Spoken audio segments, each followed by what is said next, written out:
What if the reason you love staying at home has nothing to do with laziness, nothing to do with fear, introversion, or a dislike of people?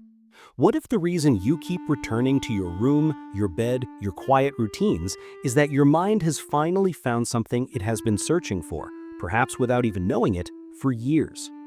Safety. Safety from noise, safety from expectation, safety from a world that is far too often overwhelming. For some, the outside world is more than just busy. It is relentless. It demands attention, energy, and constant movement. And for those with sensitive minds, the overstimulation is exhausting.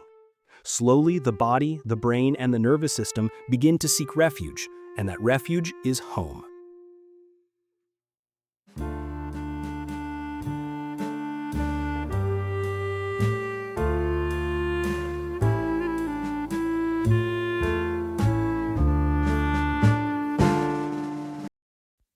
Home is not just a location, it is a sanctuary, a place where your nervous system can finally relax, where your mind can stop bracing, and where your thoughts can stretch and settle without interruption. It is not the fleeting comfort of a lazy Sunday, but a deeper, sustaining peace. The comfort of four walls that don't judge, the quiet of a bed that doesn't demand performance, a room where your thoughts are allowed to exist without scrutiny. And it doesn't happen overnight. It begins with small choices, declining a plan that feels heavier than it should be, delaying a message because social energy has limits, skipping a gathering, not out of fear, but because your room is warmer, quieter, gentler. At first, these moments feel insignificant, but slowly your body begins to respond differently to the world. Your shoulders tense in crowded spaces, your energy drains faster than before. Your mind tires more quickly around people you do not fully trust. Even a short outing requires a calculation of emotional cost. Not because you are weak, not because you are fragile, but because the world, unknowingly, asks more than your nervous system can comfortably give. Inside, a quiet transformation occurs. Your nervous system begins adapting, like eyes adjusting to dim light. Home becomes more than shelter. Home becomes regulation. Home becomes stability. Home becomes the only environment where your breath evens out and your thoughts stop scattering. And the outside world, paradoxically, becomes heavier. A simple walk feels like a challenge. A conversation feels draining. A social event feels like moving against a current that never seems to slow. And your mind whispers, "You are safe here. It's calm. Stay." This is not avoidance. It is relief. But that relief is not new. Its origins often trace back to childhood, to quiet, overlooked moments. Moments in classrooms, living rooms, and bedrooms that left a subtle but lasting imprint. Perhaps it began in noisy school hallways with too many faces, too much commotion, too much expectation. Perhaps it began with emotional tension at home, where calmness felt safer than confrontation. Perhaps it began in a quiet bedroom, a private corner of the world, a place where imagination could flourish without fear of judgment. Psychologists call this emotional shaping. The brain records experience and creates templates of safety. What calms you becomes what you seek. What overwhelms you becomes what you avoid. These early patterns evolve naturally. Childhood preferences slowly transform into adult habits. Home becomes not just a location, but a state of being. Your room is no longer merely a place to sleep. It is a place where your nervous system feels steady. Your routines are no longer merely habits, they are anchors in a world that often feels unsteady. Inside, a quiet transformation unfolds. You develop rituals that soothe your mind, the corner of your room you always return to, the gentle glow of a screen at night, the hum of your own thoughts as comforting company. These are not escapes, they are acts of self-preservation. Yet this comfort comes with a paradox. The more your inner world thrives, the heavier the outside world feels. Crowds feel chaotic, surface-level interactions feel exhausting, small talk feels meaningless. And yet there is a gift in this sensitivity. Homebodies often develop extraordinary emotional intelligence. They notice subtleties others miss. They feel tension beneath words. They observe micro-expressions no one else sees. They feel the emotional temperature of a room before anyone speaks. Distance and quiet provide insight. You understand people deeply, not by constant interaction, but by quiet observation. And yet this awareness is double-edged. The world moves fast, fragmented, impatient.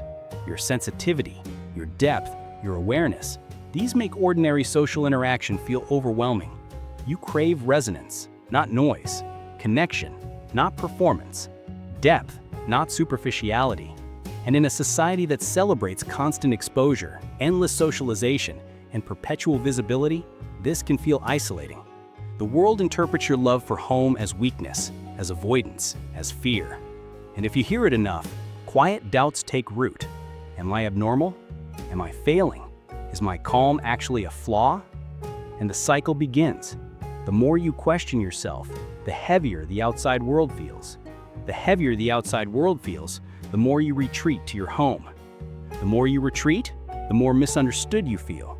The more misunderstood you feel, the harsher your inner narrative becomes. And yet, the truth remains. Your preference for home is not avoidance. It is intelligence. It is wisdom. Your nervous system has learned where it functions best, where it feels steady, where it feels safe, where it can finally exhale.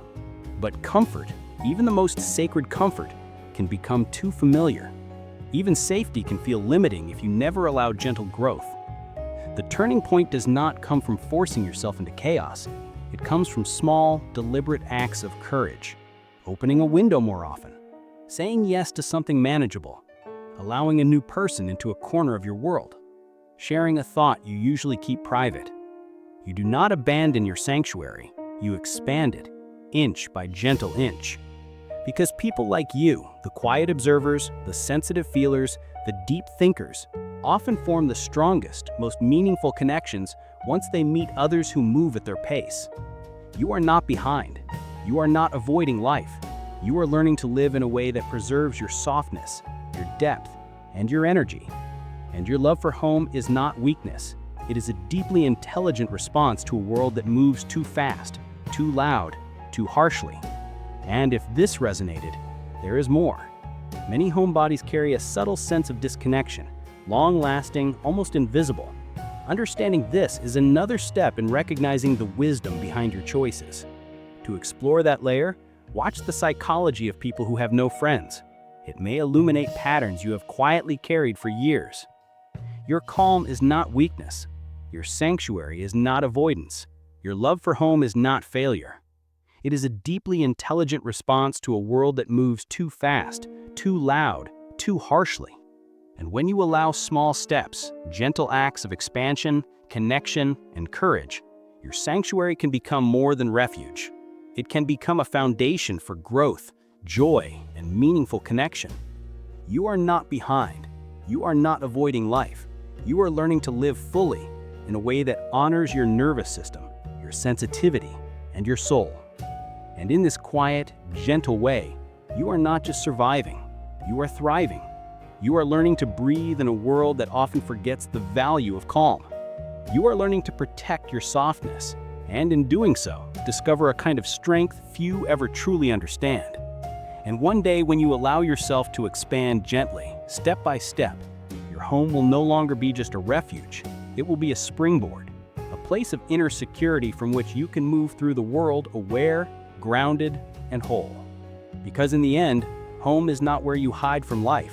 It is where life finally becomes something you can engage with deeply, meaningfully, and on your own terms.